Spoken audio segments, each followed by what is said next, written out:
Are you someone who avoids being on video?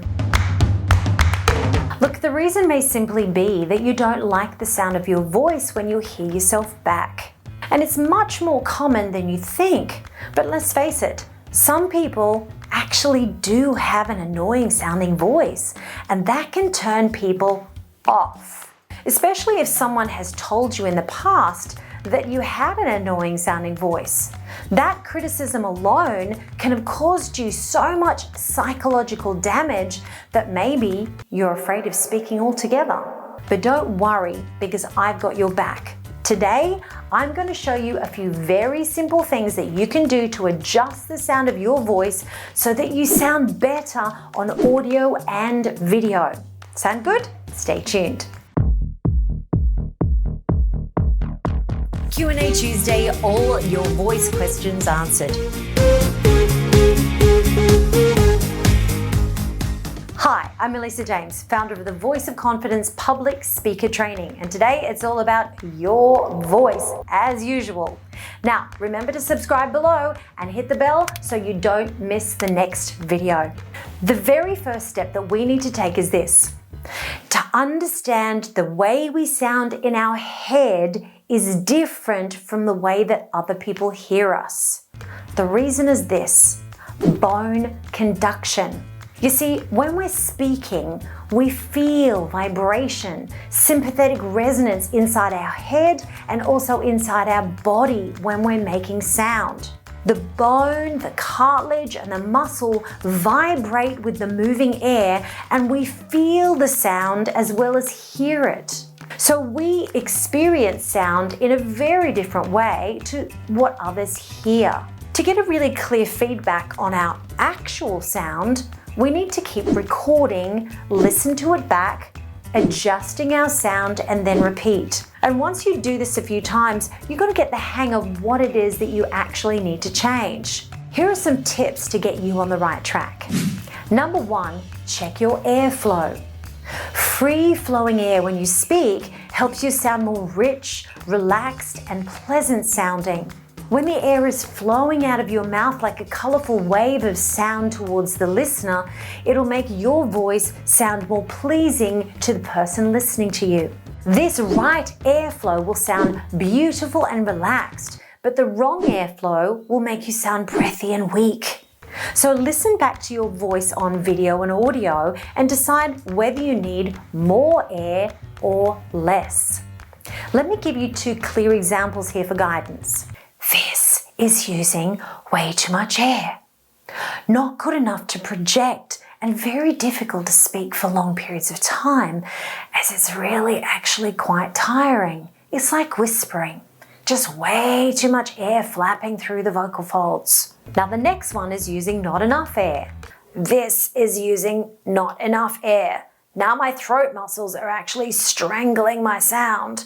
It doesn't sound good, and it certainly doesn't feel good either. It's too tight. So we've got to get that balance right, and that's going to absolutely improve your sound. So decide whether you need more air or less. Number two, check your resonance. Now, resonance is something that many people really don't understand. Actors and singers call this using the mask. When we speak in that forward way, using the natural cavities of the face and the sinuses, the sound resonates around these spaces and rings with a brighter and richer sound. I'm going to demonstrate now speaking with no balanced mask resonance at all. I'm now speaking with an open throat but no real mask resonance. Now I'm going to overdo it the wrong way and place way too much resonance actually in the nose instead of balanced in the mask. Now I'm speaking with way too much nasality. You see, one was too throaty and one was too nasal. So let's get that balance right, shall we? Now I'm speaking mindfully by placing the resonance in the front of the face in the balanced area of the mask, not in the throat and not in the nose, somewhere nice in the middle. This balanced sound is much easier to project forward to your listener, and it's very relaxing to listen to. There's nothing annoying about a balanced sound. It's not going to turn people off. People are actually going to want to listen to you. Number 3, flow speak. This method shows you how to speak as though you're singing. When we're singing, say, a beautiful song like Edelweiss, Edelweiss, Edelweiss, we're connecting one sound with the next effortlessly and flawlessly with airflow. And when we use this idea in speaking, I call it flow speak. One of the reasons people culturally have a choppy sounding or harsh voice is simply because they don't allow the sounds to flow effortlessly between the consonants and the vowels.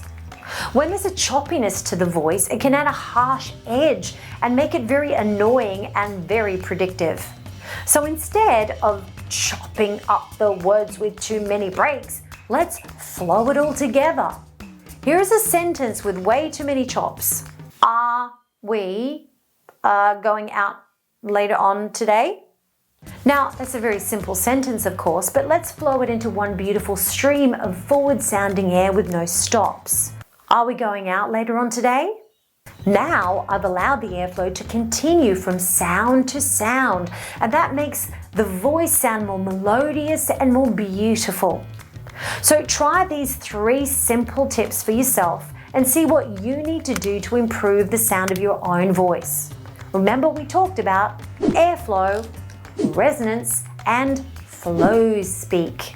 Remember to check out my other videos because I know that you're going to find some amazingly good stuff there.